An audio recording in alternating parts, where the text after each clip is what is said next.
Okay, so thank you very much. Thank you to the organizers for organizing this conference in such a nice place and also inviting me to come here. This talk is going to be about the fishnets.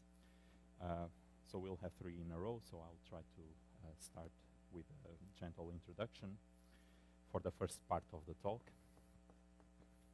And afterwards, I want to tell you about some recent work that I've done in collaboration with Thiago Fleury and Benjamin Basso, which is to push the Hexagon program to compute correlation functions in this particular theory.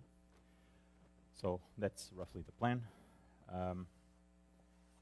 So let me start from the basic. So I know that some people here have already heard many times about this subject, but I will try to be as general as possible for this mixed audience. So let me start with the definition of the fishnet theory. So the fishnet theory is a theory of 2 complex scalars. So let me write down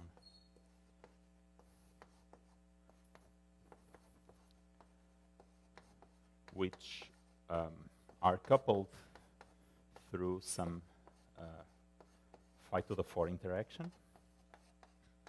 So it's a theory in 4 dimensions. And these phi1 and phi2, they are matrices in the adjoint of SUN. Okay. And so why is this interesting and where does it come from? So let me first say where this comes from. So the idea is that if you start with the maximal supersymmetric Young-Mills theory, n equal to 4 super Young-Mills, you can deform this theory. There are many ways of deforming the theory. One is via some marginal deformation that takes you to another theory called gamma deformed, which is some theory that contains 3 parameters, gamma 1, gamma 2, and gamma 3. And the idea of the fishnet is to play with some double scaling limits of this gamma deformed. Let me point out that this marginal deformation is believed to preserve integrability along the way. So this is still an integrable field theory. And essentially what we do for... Exactly at the same level as the original n equal to 4. So in fact, if you believe the integrability of n equal to 4, this one is as strong as that one. And so the limit that we take is to take the 't Hooft coupling to 0, which generally would kill every interaction, but some of them survive if you appropriately send one of these parameters to infinity in such a way that the product of them becomes finite. And you can send the other 2 parameters, keep them finite or fixed. So that's this coupling here that appears here, which is defined in this way. Okay, so yeah, so we keep this coupling finite, and that's how we get this 4-dimensional fishnet theory. Okay, so let me say some properties of this theory. The first one is that is obvious. So since this deformation preserves integrability, we also believe that this theory is integrable. And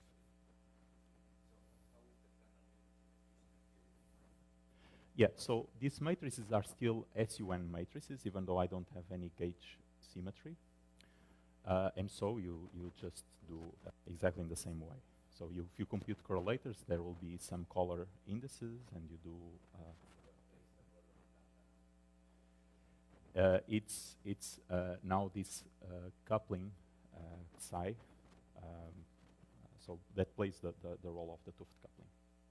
So you can also pull out a factor of 1 over n in in front of or a factor of n, and then that will be psi times n.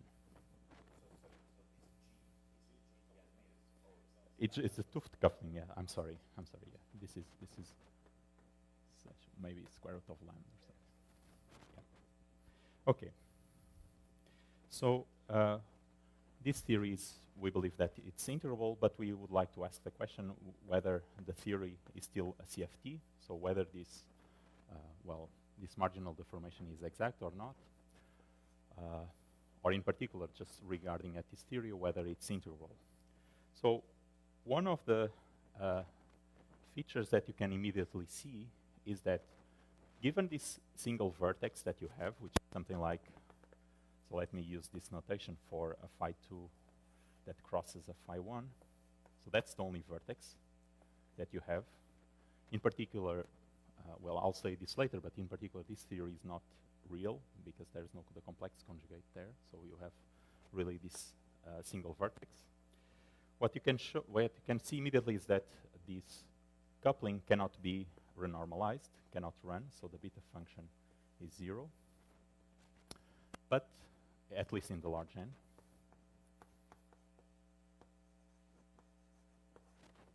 But along the way, when you do the RG flow,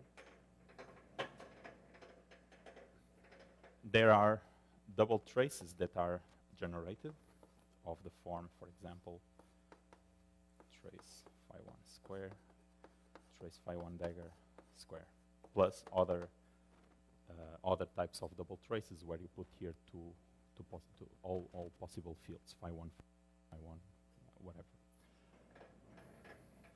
Now, in general, you have to ask the question whether these double trace couplings also run or not. And what is possible to show is that, perturbatively, this beta function of these new couplings is different from 0 in general, but you can fine-tune these couplings in order to make it 0 perturbatively. So you can fine-tune these couplings in order to get a fixed point.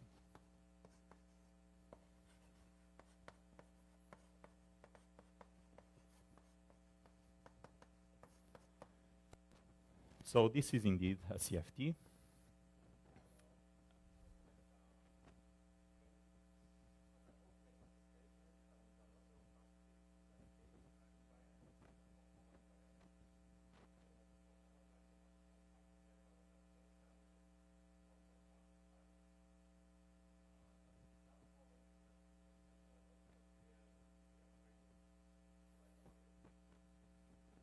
Well, what was shown is that you can show that there is a complex solution for this equation, beta of eta equal to 0, at least in the large n. Oh, I don't know. Where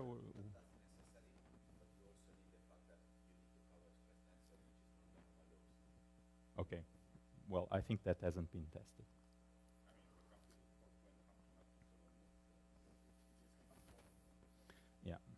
Yeah, perturbatively, for example, if you analyze two-point functions or something, they have the conformal, they look conformal. Yeah, that's what I'm going to say now. So it's a CFT, but because the Lagrangian is not real, there is the lack of the complex conjugate there. It's a non-unitary theory, which means that sometimes you will find some operators with complex dimensions. And moreover, it's also a logarithmic CFT, in fact.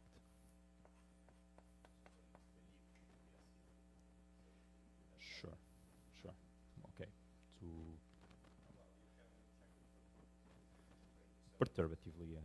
But okay.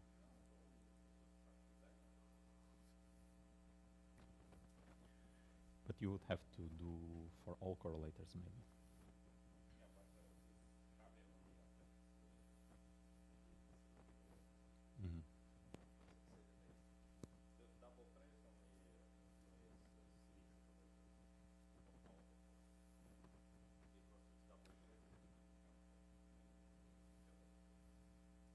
Yeah, so let me point out what the colleague is saying is that, so you see this is a double trace where each trace has length 2. So if you consider, for example, a 2-point function of operator with large number of fields, then the influence of this coupling will be suppressed in N.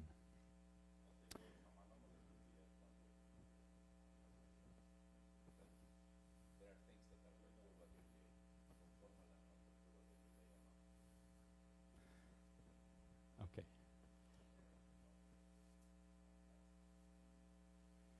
Yes. Yeah, probably Collie will say something about that.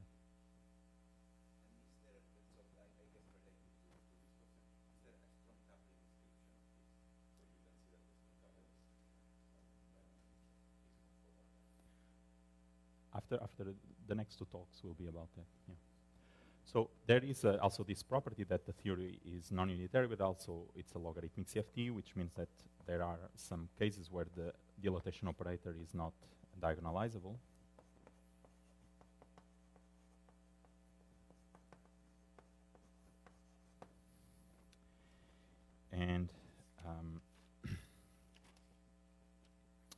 And yeah, so those are these basic features that I wanted to point out. So we have, of course, there's no supersymmetry here, and so these are the main features of this model. So, is there any further question so far? Okay. So let me now say a bit about the zoology of the operators. So talk about the spectrum of operators in general.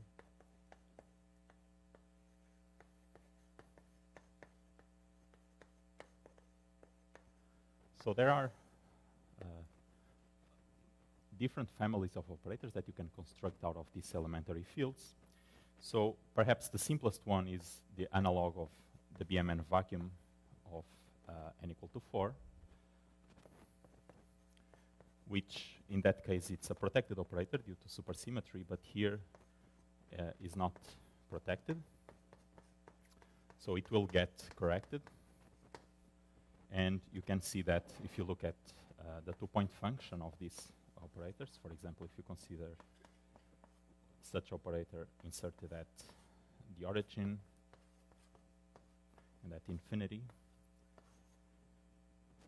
So if you compute this correlation function perturbatively, the kind of diagrams that you draw is the following. So you put one operator here at the origin, and then other at infinity, and then you have the 3-level V contractions. These correspond to each one of these phi1 fields.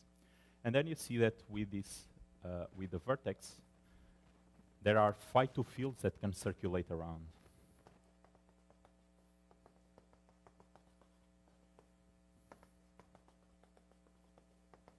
So these are phi2 fields that can circulate around. And as you see, so this is the origin of the name of the fishnet. This will, as you start putting more and more wheels, this will start to look like a fishnet. And basically, this will give you corrections to the anomalous dimension. So the anomalous dimension of this operator will start with 1 plus order g to the L, or psi to the 2L, and so on. Now, the simplicity of this diagram is already, yeah, L, sorry. So now this graph already hides some interesting features of the theory. So imagine now you are putting many wheels so that you start forming some sort of lattice, 4-dimensional lattice formed by these propagators. So you can think that this lattice, you can construct some operator that builds this lattice. For example, that's very easy to do. So I can just take a product of propagators in this angular direction. So I have here a propagator here.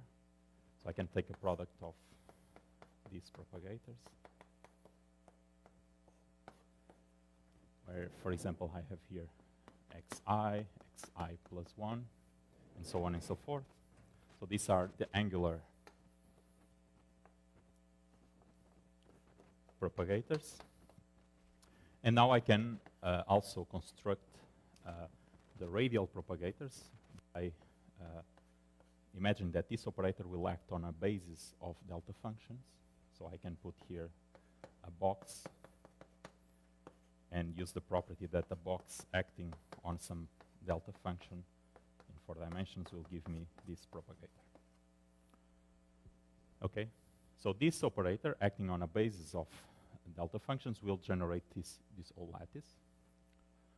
And what is interesting is that it can be shown that this operator, H, is a conserved charge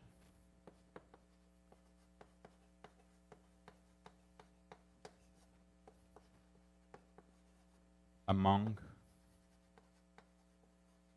a family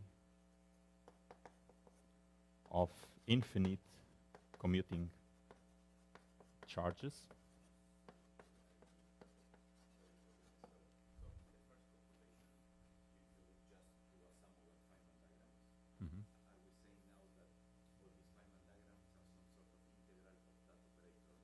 Well, you can really, literally, if suppose you act on a basis of delta functions, so this will give you, it will generate all this lattice.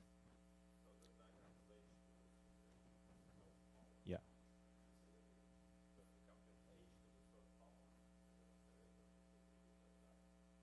So you see? Yeah, so if you act on one, you will construct, for example, this angular propagator. Well, so suppose, so you define here, so let's amputate here the interior, and imagine that I have here a basis of delta functions. Then if I act with this Hamiltonian, it will create me some angular propagator and some radial propagator. So I can just apply powers of H, and that will construct me all this lattice. So this is a, let me call it a graph building operator.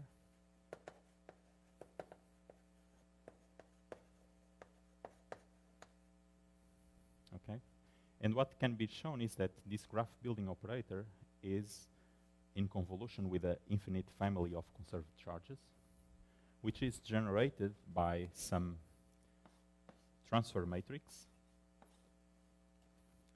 which satisfies the Yang-Baxter equation. In other words, this H will commute to this transfer matrix, and it can be obtained by setting the spectral parameter to a particular value. Okay, so now you can imagine that this transfer matrix, which satisfies some Yang-Baxter equation based on the conformal group,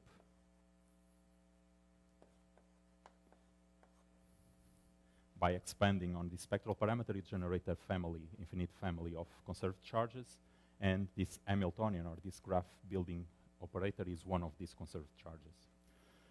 And so, this is what we understand by integrability. So that's our definition of integrability. So this is really a proof of integrability, at least for this particular set of correlators.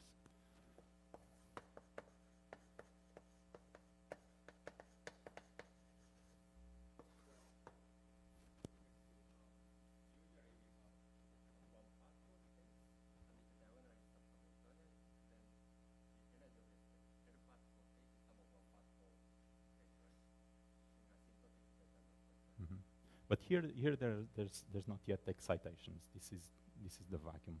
I will talk about excitations on top of this vacuum next. So this is a slightly different from what is used. So this is a transfer matrix based on the conformal group.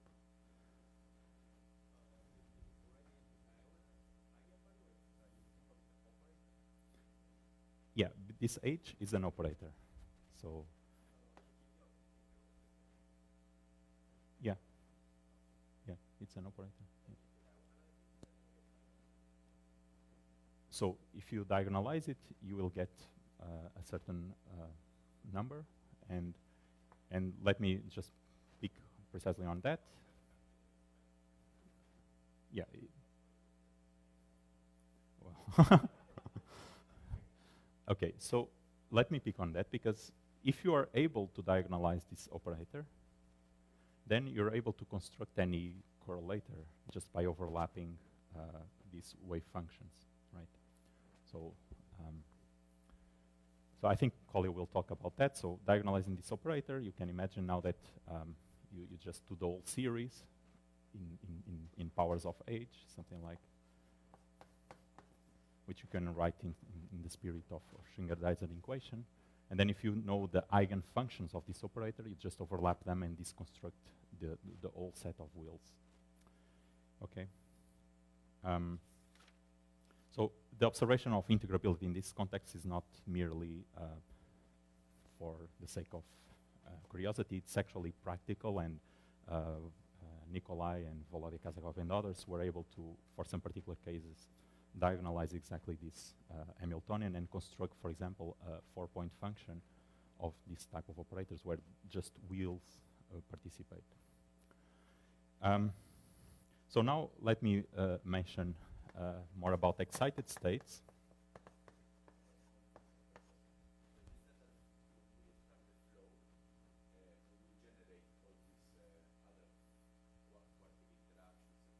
Mm-hmm. Yeah. So, so the statement is the following. So these are counter terms. So if you do perturbatively at a given loop order, you have to take them into account.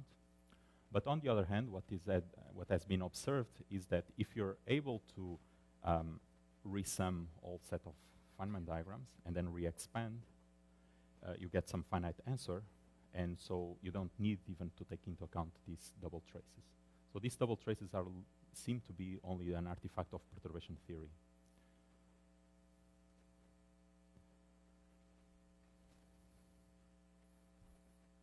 Okay, so let me talk about now excited operators. So by excited operators, I mean just starting with this vacuum and put other types of fields on that. So one example, which is the simplest example and it will be useful later on, is this operator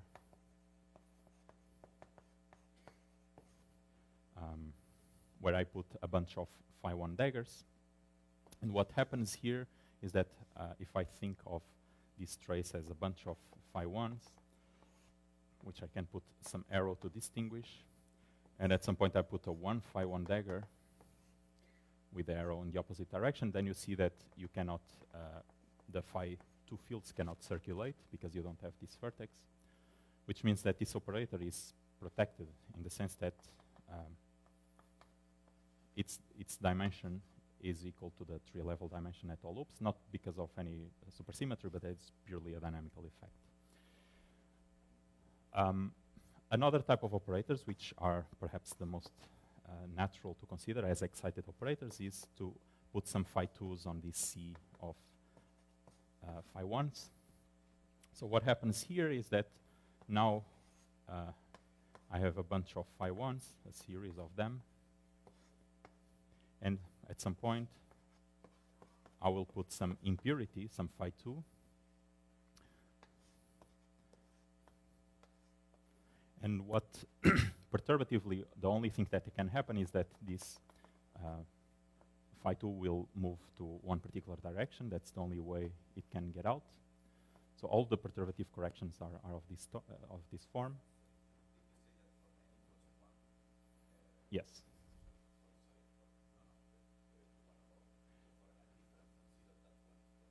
Yes. Okay. I just call this BMN vacuum. Sorry? No. It's just to keep the terminology of equal to 4. But of course, yeah, this is, if you want, the true vacuum of this theory. And so now you have this kind of thing. So if you consider as a finite chain, then you start having like spirals. And so it's very interesting to understand what is the description of this kind of operators from the integrability point of view. So in integrability, so you consider this as a vacuum, and then you have an excitation with momenta p. Okay, so that's like a magnon in this spin chain. And usually, for an excitation, you have, if you consider a sufficiently large spin chain, but finite, then usually you would have one, just the periodicity condition. But now when you turn on this gamma deformation, you will have some dependence on this parameter, the deformed parameter. And now the limit of the fishnet is to take this parameter to I infinity, okay, which tells me that the momentum should be very boosted. P will be highly boosted. And that's a useful way of thinking of the fishnet from the integrability point of view. So you can just start with n equal to 4 with the integrability description, like beta equations, which depend on the moment of the excitations, and you just boost all these momenta, and then you take the weak coupling limit. So let's, for example, consider more and more excitations here. So if I put another phi 2, then I will have P1 and P2. And based on this idea of boosting a lot of momentum, I can derive some effective beta equations for the fishnet. So the receipt is boost the momenta and take the weak coupling limit.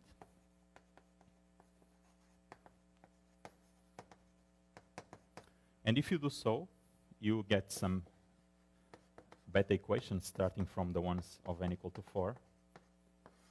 And you describe asymptotically all these kind of operators. And let me write down these equations, which are going to be important later on. So you have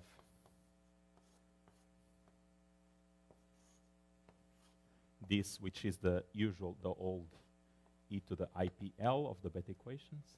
Okay, now I introduced the rapidity u instead of p. Okay, and then you have the S matrix, which is the standard SU2S matrix, times some phase, which is a limit of the dressing phase of n equal to 4. Okay? And now, you can also compute the energies by starting with the dispersion relation of n equal to 4 and also take the same sort of limit, and you get that the energies of these states are just the sums over these rapidities. Okay. So this is a description of all these asymptotic states. You see that here the coupling only sits here. So contrary to n equal to 4, where usually you have on the right-hand side, the S matrix has an expansion in the coupling. So you basically can solve these equations by stating that UK, for consistency, it has to be expanded around minus I over 2, and then there's a series in the coupling. So there are corrections to the rapidity.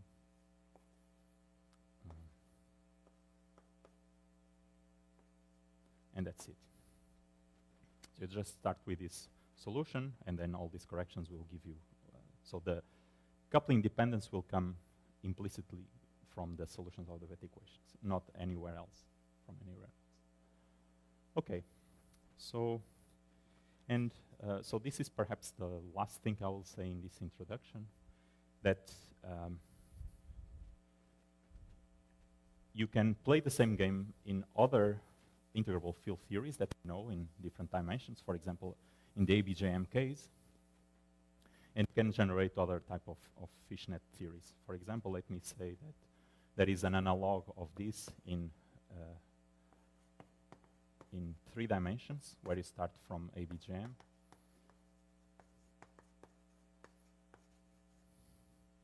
And the interacting Lagrangian looks like the following. So there is also a coupling, and it's basically a phi to the 6 interaction with 3 complex scalars.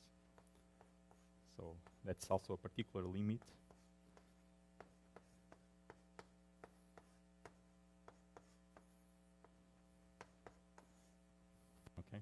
And it seems that this theory by itself is complete in the sense that no double traces will be generated under the RG.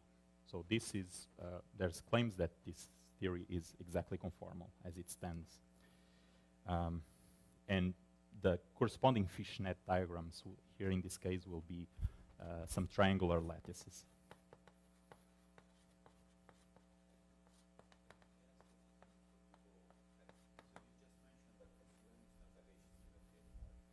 No. Yes. Yeah. You could open up the indices considering more complicated operators, but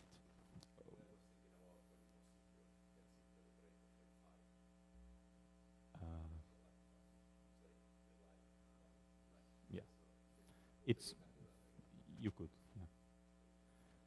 Somehow we insist in making it as close as possible to what we know from n equal to 4. But certainly you can, here SUN does not play any role. Well, okay, the claim that the theory is integrable is in the large n limit. So maybe, okay, so that's it for the introduction. I don't know if there are further questions.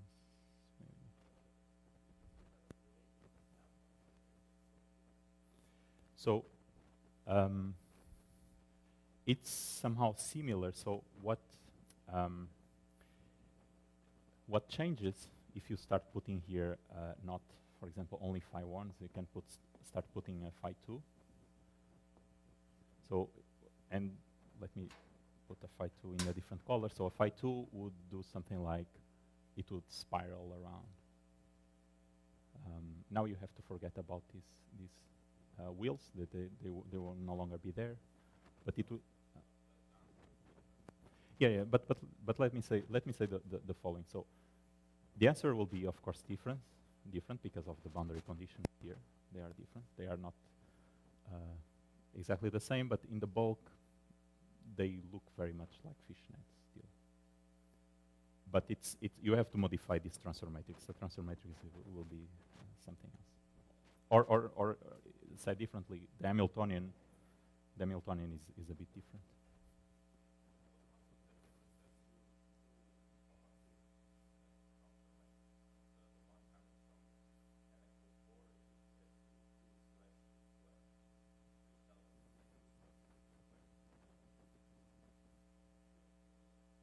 Right. So I think that if you start including these fields, you will have probably to put times ZU1 here.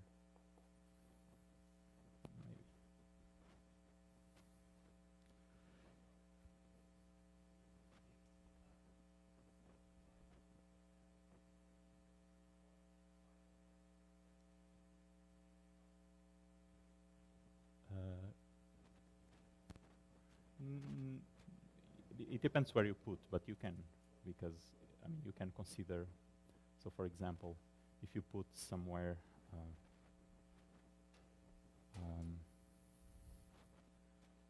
for example, a phi 2 here. Okay, so it can move still.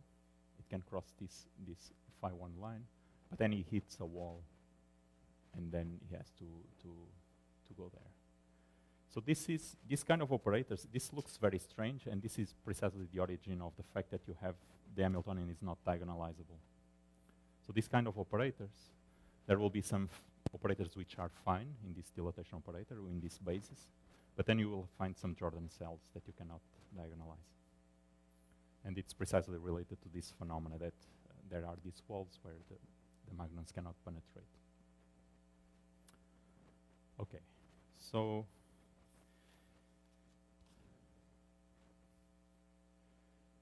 so how much time do I have still? It's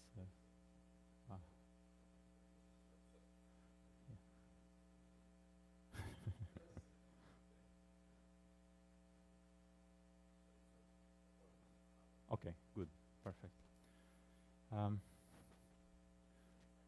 Perfect. Okay, so let me now move a little bit to new stuff. This is all known already for some time.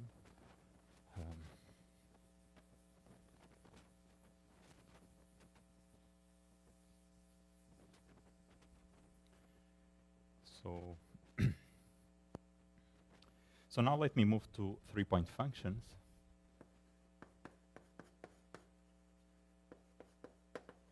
And trying to compute that from the hexagon technology that we already heard in this conference. And this is the work that I did with Basu and Tiago Fleury. So the motivation for this work is to try to see how much can we do in a fishnet using the hexagons. So the hexagons has becomes manifest that it's a bit hard to go to higher loops. And so perhaps in this context we could learn something, and it seems that since the theory is simpler, perhaps you can handle easily in an easier way the hexagon technology. So that's one motivation for the work. So we will consider some 3-point functions of these BMN operators. So let's suppose we consider an operator which is phi1 to the L, another operator which is a phi1 dagger to the L1 and L2. So in n equals to 4, you can construct, of course, 3-point functions of 3 vacua, because you can just rotate the vacuum using the SO6. So you can put all the operators on equal footing.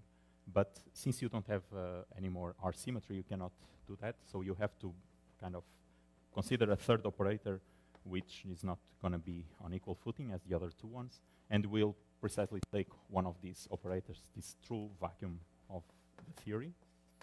So we'll consider, so we are doing this because we want a connected 3-point function.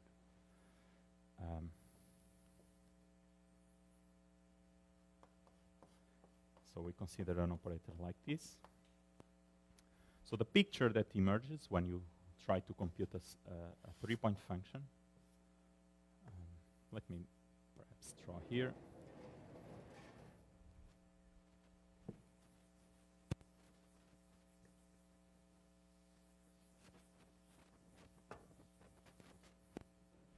So now if you consider a 3-point function of this type of operators, so I consider O1, O2, and O3, this will look like the following. So you have an O3 somewhere, you have an O2. So you'll have some lines that correspond to this contraction. So these are full of phi1s, phi1 daggers, and then I can contract in this way. And you see that in this case, there's only one type of corrections that can happen, which is I can only have phi2 fields circulating around. Okay? So that's all I can have. And so you see that expect that this will have an expansion with 1 at tree level, or you can normalize it to 1, and then you'll have corrections of order, let's say, psi to the 2L1 plus order of psi to the 2L2, which are correspond to these corrections. So this is of order psi to the L2, and this is of order psi to the L1. And now this picture from the hexagon is already very suggestive. So the idea of the hexagons was to cut the surface into some inside hexagon and an outside hexagon. So the picture is very suggestive here. So we'll have literally this hexagon here inside times another hexagon outside. So this is an edge belonging to O3. So I can say that O3 is here, O1 is here, and O2 is here. And then there is another hexagon outside. So this is a product of 2 hexagons. And now the corrections will look like things like this.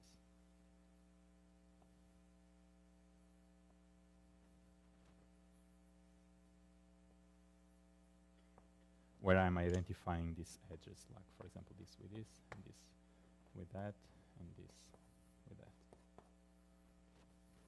Okay, so that's just opening up this picture.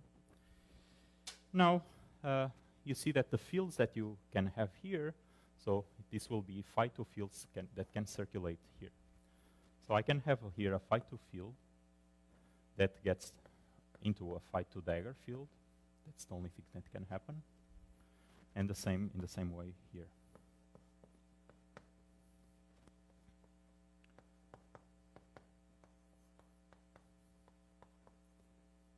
Okay. But the spectrum of operators that can have here is just phi2 fields, but I can also include derivatives of these fields. So I can put a bunch of derivatives. Let me schematically write down like this. So I can put a bunch of derivatives in any of these fields. So this is allowed in the theory. I have this type of fields. So basically, this is the basic hexagon that we have to consider.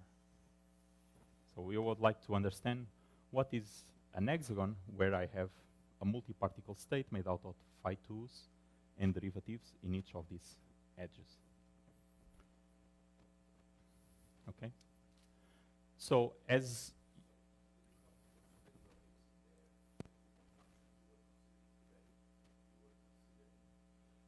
external operators, or in the they are not external, exactly. So in the 2-point function, so if you want to, so if you if you have like a cylinder and you cut the cylinder and you ask what is the spectrum that can live on this boundary.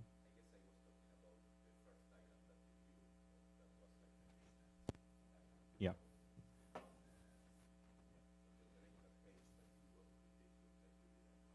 Yeah. So let me say that this is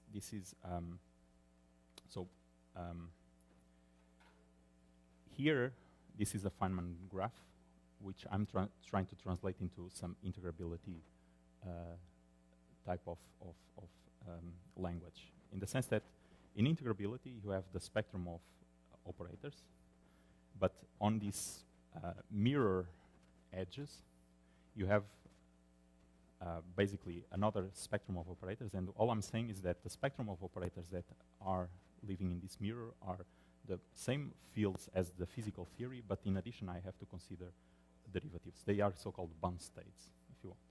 So this index is like a bound state. No. Exactly. So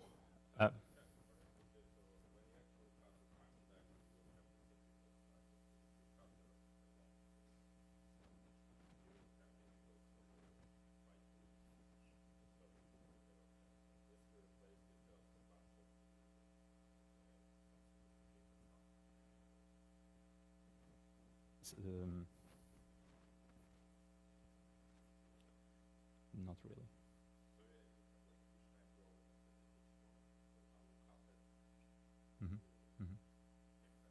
Yeah. Yes.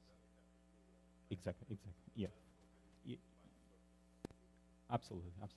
So it's the complete spectrum of operators that I have to sum over. When I glue the two hexagons, I have to put a complete basis of states, and all the states will be of this form.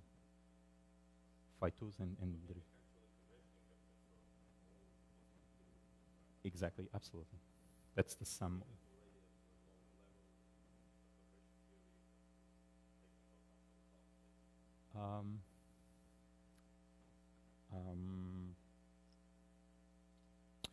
Yeah, you have, but you can put just one particle and all its bound states.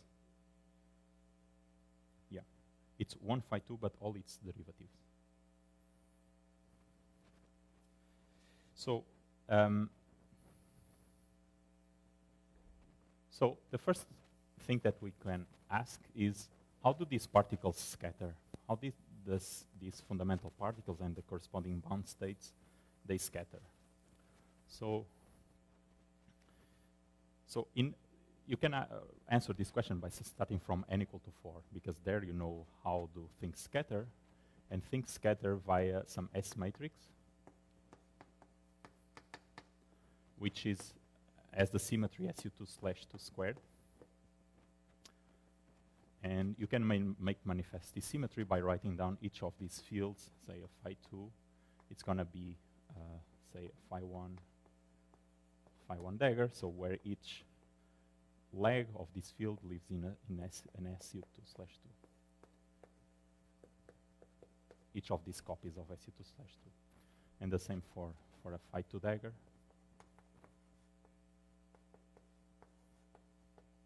Okay. Now you can just start with this S matrix from n equal to 4 and project down into the S matrix of the fishnet, which is basically amounts to considering just the scalar components and then take the weak coupling limit of the result. So if you do that, if you start with this very general S matrix complicated that has a complicated perturbative expansion, has many type of operators, and if you just say that the external states that are scattering are of this form, and then you take the weak coupling limit, you get the simplest result that you can imagine, which is a scattering matrix of two of these bound states. It's just some phase, and then you have two copies of the standard SU2 R matrix. Okay, where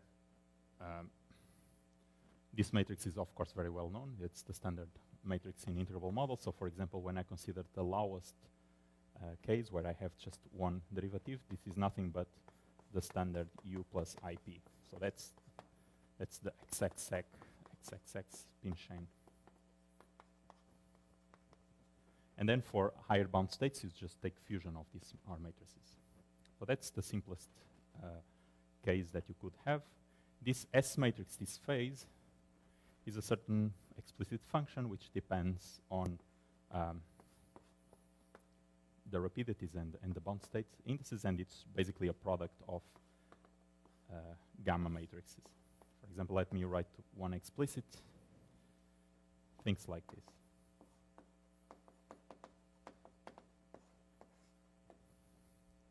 Okay, so that's it.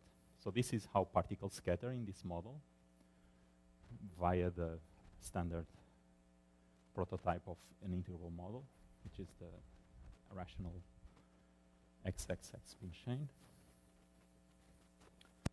And so now we would like to construct the hexagon. What is this building block here? So again, we can start from n equal to 4, and let me try to be a bit more explicit. So the hexagon in n equal to 4 it's this object that also depends on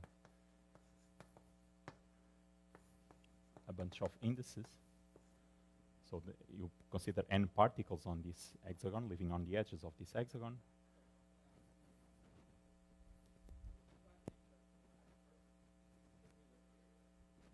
Yes. Absolutely.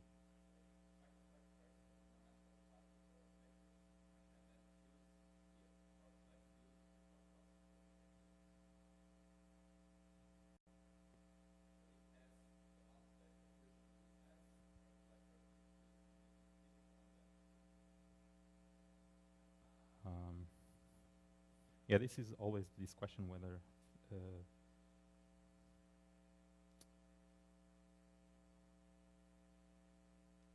so let me think.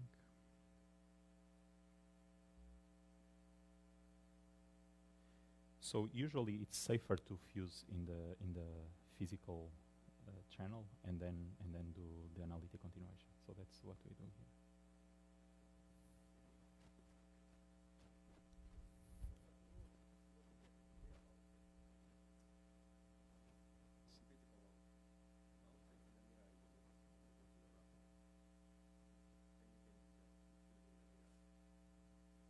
the two things do not commute.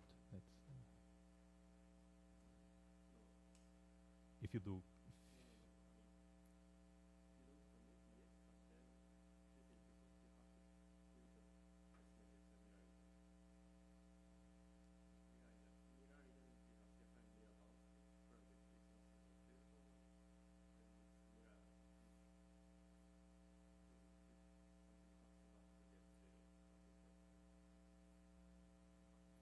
sorry, I don't understand what you're saying.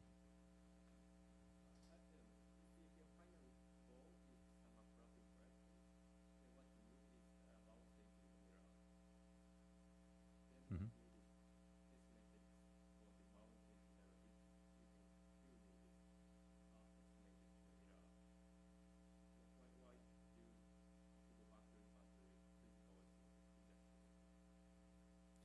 So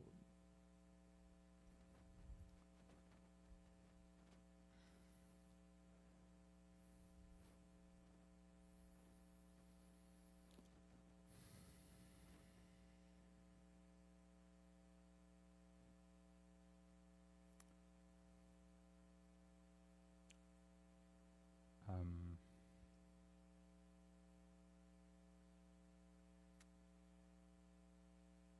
okay, so we know this. Um, so we know this S matrix in the mirror.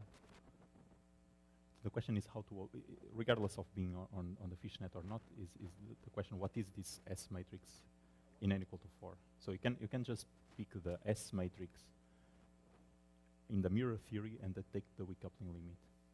But what Pedro was asking is how do you get this? What's the correct definition of the S matrix, the bound state S matrix in the mirror theory that you should start with? So let me say, so you start with the S matrix with all the bound states in the mirror theory, and you take the weak coupling limit, and that's it. That's what this is.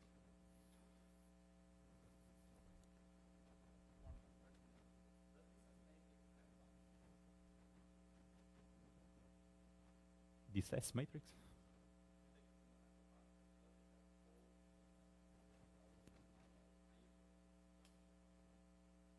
Yeah, I think that's the well, you can put here the correct denominators and have that's the usual SU2 R matrix which you can contains bound states, right?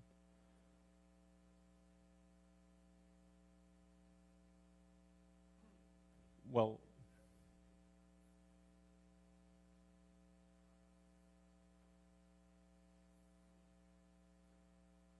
so hmm.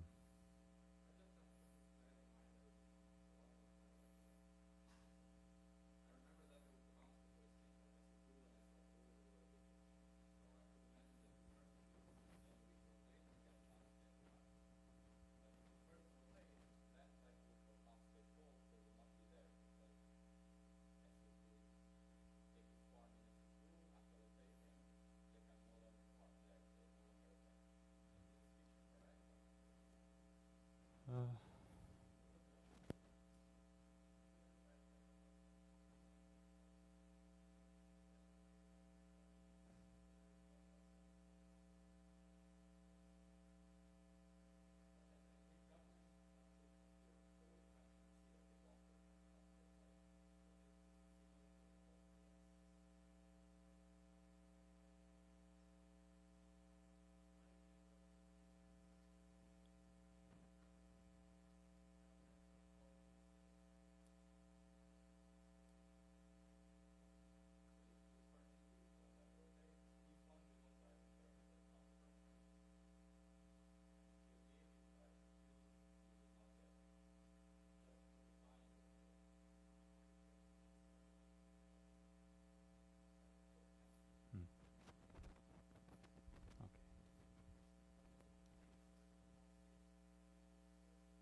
Sorry?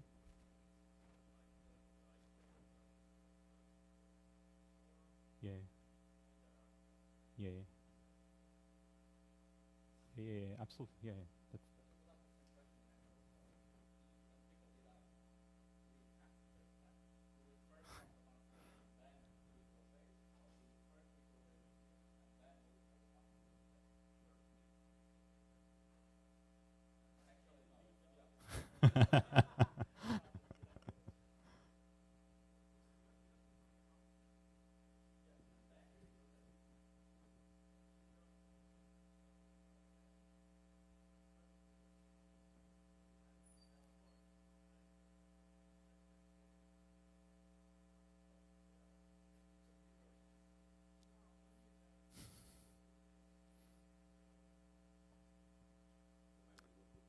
Yeah, I think it's.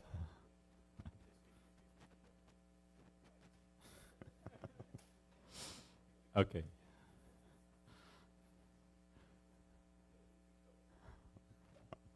Okay, so let me say, so the hexagon in the case of the general case of n equal to 4, so you have particles with SU2/2 representation, SU2/2 square representation, so it has bases in each of these SU2/2s.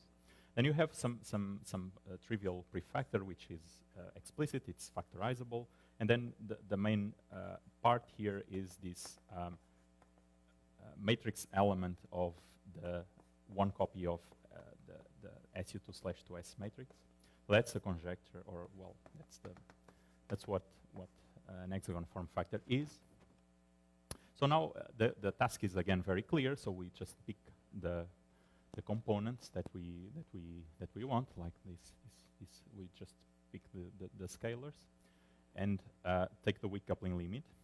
So the most general hexagon that I will need, let me draw it again. So I will need a bunch of particles here that let me schematically write down with some rapidities U, some rapidities V, and some rapidities W. This will also contain some bound state indices. So let me use this A as a collective index, and C here, and B here. Okay, so each of these rapidities will also contain some bound state index. And what we find for this hexagon, so it's an hexagon that will depend on this, all these labels, it's something very simple. So first of all, it factorizes completely. So let me be quick here and use some notation that, okay, people that work on this are familiar with this, but it just means all possible pairings between the particles, UI, uj with index II by dj. Okay, so it completely factorizes in all possible pairings that you can have.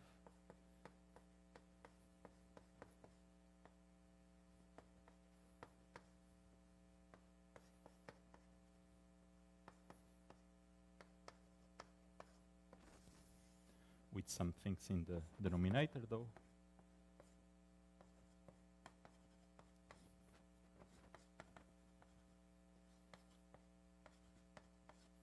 Okay, it's completely factorizable apart from some matrix structure that will take care of all these indices A, B, and C. And of course, this matrix structure, so let me write, it's very easy to write because it's built out of this R matrix. Basically, this R matrix is taking care of all these, these bound state indices. So this is just a product of R matrices with appropriate indices or appropriate contractions. But schematically, it's something like this.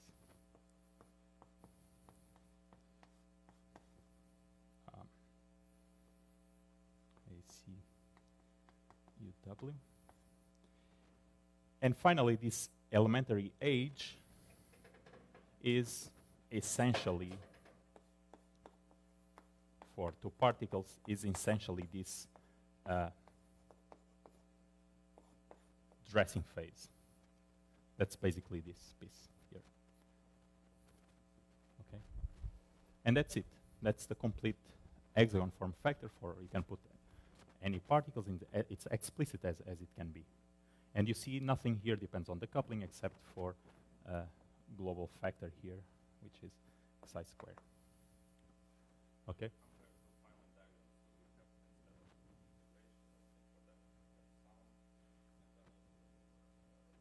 Yeah, so then the coupling will come by just how many rapidities you put.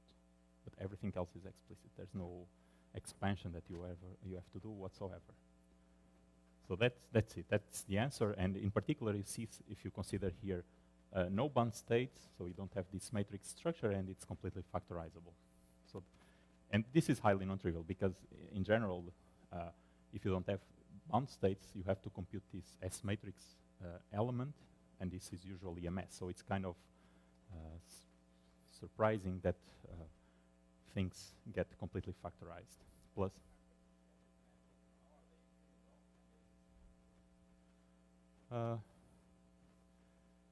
well, I mean, you have to contract appropriately all these indices.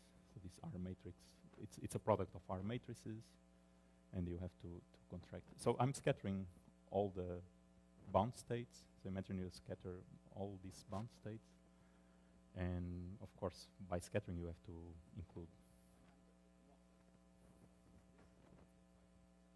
No. So this is of course not factorized. But what I'm saying is that if you just set, if you don't put bound states, then you don't have this object, and you just have this. This is totally factorizable. But of course, this is not factorizable in general.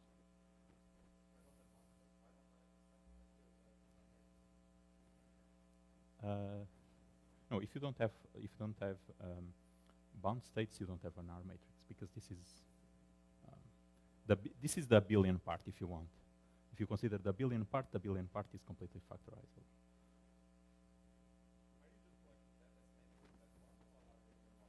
I'm doing more than that. It's not literally like that. And the reason being that,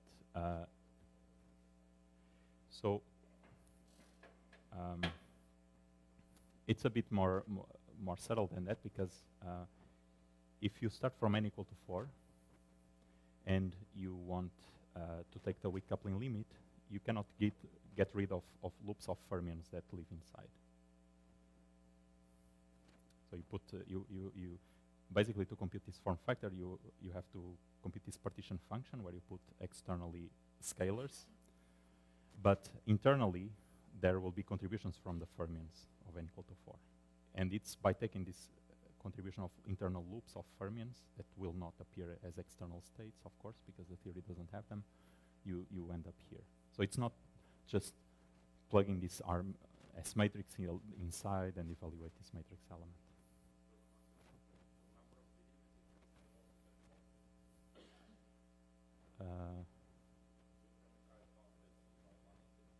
No. So what this means is like the alpha 1 dot, the alpha.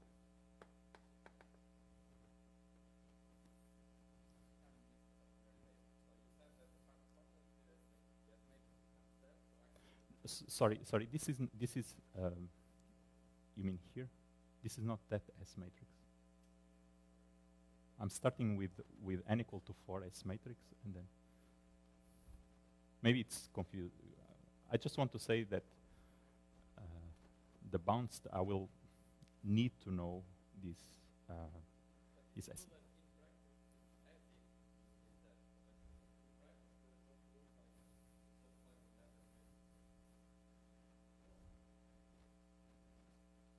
No, because what I'm saying is that this S matrix, so that S matrix is basically built out of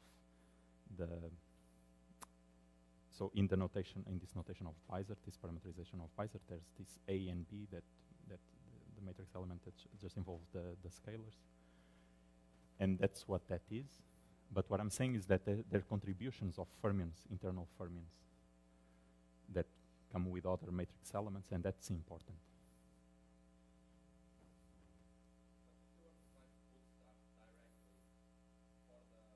Yeah. I would be tempted, and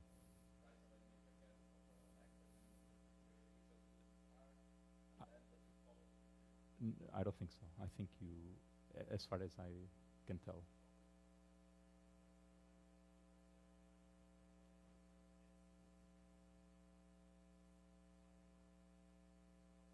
Yeah. Well, there's also that.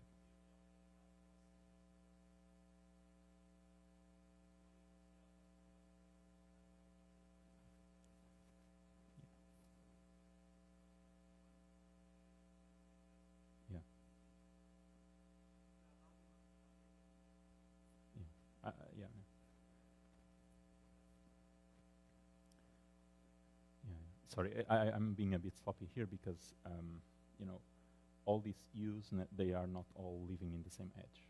So I have U's, some of the repeaters have different kinematics. And that's precisely the point.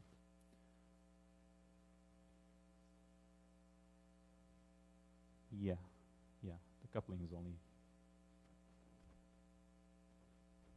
sorry. Yeah, exactly. So I'm done. Okay. Okay, let me just list a bunch of things that we can do with this toy. It can be here. So, okay, so of course we can now go and actually compute these 3-point functions. For example, as a appetizer, we could just consider one wheel and put here a very thick bridge, so that that's the simplest case where we just have one wheel, and just by putting this big thing together and making some sums, so you'll have two particles, and by making these sums over all the bound states and integrating over these rapidities, we can pretty much for any bridge length, meaning that at any loop we can compute these 3-point functions, and we made some checks with direct perturbative computation. That seems to work. We could also enlarge the set of operators here by including some excitations. So we could start having you know, excited states as external states. So this would amount to start putting excitations also on physical edges, and at least at the level of the symptotic. So let's say asymptotic 3-point functions. We can also, with excited states, we can also do. And one interesting thing is also we looked at the type of correlators of this form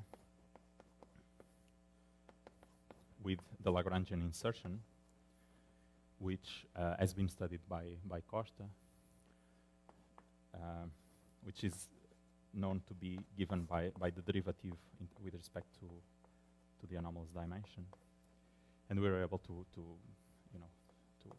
generate all this series from the hexagon point of view, because this delta, it's the conformal dimension of this guy, and there is a gamma deformed TBA formulation of this by Zolli, which gives you the whole series, and we could match the integrand from the hexagon point of view. Okay, so I think I'll stop here. Thank you very much.